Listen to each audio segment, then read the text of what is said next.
বর্তমানে আমাদের যে লাইফস্টাইল চলছে তাতে দেখা যায় প্রায়শই অনেক লোকই অ্যাপেন্ডিসাইটিসে আক্রান্ত।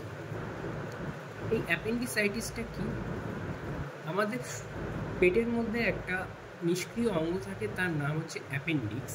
তার যদি ইনফেকশন বা ইনফ্লামেশন হয় তখন তাকে অ্যাপেন্ডিসাইটিস বলা হয়। এই রোগটা খুব একটা মারাত্মক নয়, কিন্তু আমরা নিজেরাই এই রোগটাকে মারাত্মক করে ফেলি। সামান্য পেটের ব্যথা বলে ভুল করে আমরা বাজারের দোকান থেকে শুধুমাত্র পেইন কিলার কিনে এনে খাই এবং এই রোগটাকে পুষে রাখি, এবং এই রোগের যে গোল্ডেন টাইম, সেই গোল্ডেন টাইমটাকে আমরা হাতছাড়া করি। যে সময়টা আমাদের ডক্টর দেখানো উচিত সেই সময়টা আমরা শুধুমাত্র ওষুধ খেয়ে থাকি। এতে আপনার কি হয়? পেট ব্যথাটা দিন পর দিন আস্তে আস্তে বাড়তে থাকে, অ্যাপেন্ডিক্সটা আরও খারাপ জায়গায় যায়, নর্মাল অ্যাপেন্ডিসাইটিস থেকে আস্তে আস্তে অ্যাকিউট অ্যাপেন্ডিসাইটিসে পরিণত হয়, এবং কি হয়, একটা সময় গিয়ে ওটা বার্স্ট করে।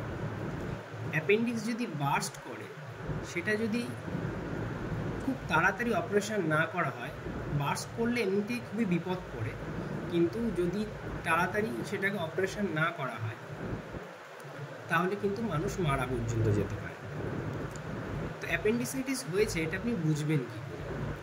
অ্যাপেন্ডিসাইটিসের ব্যথাটা প্রথমত আপনার নাভির চারপাশ থেকে শুরু হয়, এবং এই ব্যথাটা আস্তে আস্তে শিফট করে আপনার ডান দিকের তলপেটের, আমরা যেটাকে বলি রাইট ইলিয়াক ফোসা, ওখানে গিয়ে ওই পেনটা হতে থাকে, এবং এই পেনটা খুবই তীক্ষ্ণ হয়। সাধারণত যদি আপনি পার্টিকুলার জায়গাটাকে চিনতে চান, তাহলে এটা যদি আপনার পেট হয়, নাভি হয়, আমাদের কোমরে একটা উঁচু হাড় থাকে সামনের দিকটা, তাকে আমরা বলি অ্যান্টেরিয়ার সুপিরিয়র ইলিয়াক স্পাইন। এই অ্যান্টেরিয়ার সুপিরিয়র ইলিয়াক স্পাইন থেকে নাভি পর্যন্ত যদি আপনি একটা দাগ কাটেন লম্বা, এবং এই দাগটাকে যদি আপনি তিনটে ভাগে ভাগ করেন, একটা দুটো, এই যে তিনটে খণ্ডে আপনি ভাগ করলেন, এই প্রথম খণ্ডের এই যে পয়েন্টটা, এটাকে আমরা বলি ম্যাকবার্নিস পয়েন্ট। এই ম্যাকবার্নিস পয়েন্টে যদি আপনি একটা আঙুল দিয়ে ওটাকে প্রেস করেন বা চাপেন, ওই জায়গাটায় আপনার পেন সবথেকে বেশি হবে। এমনকি চাপার পর আপনি যখন আঙুলটা নাড়িয়ে নেবেন তখন খুব যন্ত্রণা হয় এবং খুব পেন হয়। তো সেটা থেকে আপনাকে ধরে নিতে হবে এটা অ্যাপেন্ডিসাইটিসেরই পেন। আর কী কী সিমটম আপনার আসতে পারে? সাথে আপনার জ্বর আসতে পারে, বমি হতে পারে, আরও কিছু সিমটম থাকে, যেমন আপনার আপনি যখন হাঁটবেন আপনার ডান পাটা বেশি ভারী বলে মনে হয়, যে হাঁটার সময় ডান পাটা বেশি ভারী লাগছে বলে মনে হয়। বা আপনি যখন বাঁ দিকে ফিরে শোবেন এবং সেই সময় যদি আপনি আপনার ডান পাটা ভাঁজ বা লম্বা করেন, তখন দেখবেন ঠিক ওই জায়গাটায় আপনার পেইনটা সবথেকে বেশি হচ্ছে, এবং আপনার অনেক সময় মনে হবে আপনার ডান পাটা চিনচিন চিনচিন বা ঝিনঝিন ঝিনঝিন এরকম একটা ফিলিং আপনার আসবে। তো এগুলো হলে অ্যাপেন্ডিসাইটিস হয়েছে বলে আপনার ধরে নিতে হয়। এবং এই অ্যাপেন্ডিসাইটিস হলে আপনার ডায়রিয়া বা কনস্টিপেশন বা কোষ্ঠকাঠিন্য যে কোনো এক হতে পারে। কারোর ক্ষেত্রে ডায়রিয়া হয়, কারোর ক্ষেত্রে কোষ্ঠকাঠিন্য হয়।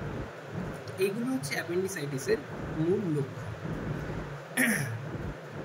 সাধারণত এই সময়ে আপনি দেরি না করে ডক্টরের কাছে যান।